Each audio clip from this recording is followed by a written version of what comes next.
This video tutorial will provide you with instructions that will help you to get rid of the ransomware called RTG.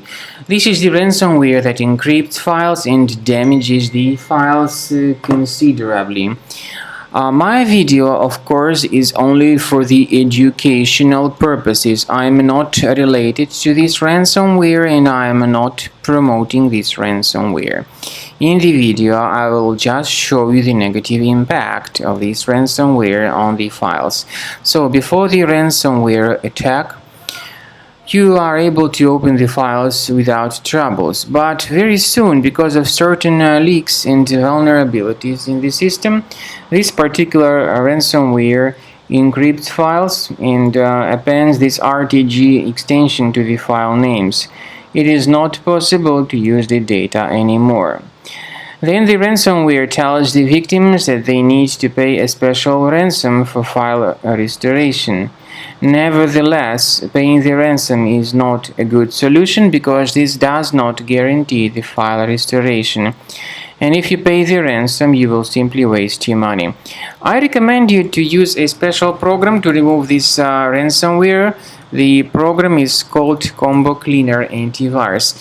You will need to use your Internet Explorer browser to download it. So go to the page, the official page, combocleaner.com, download the program, install it. This is the way it looks like. The software is initially in the trial mode, so only quick scan option is available in the trial mode. Click on this Start Scan button.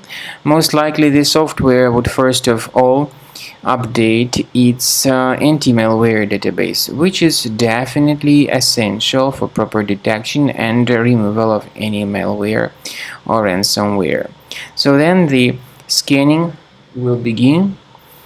I want to emphasize your attention on the fact that Combo Cleaner has got anti-ransomware feature.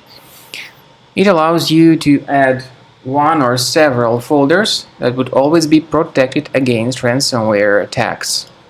At the end of the scan, you'll see the summary of threats. You'll be able to know their locations.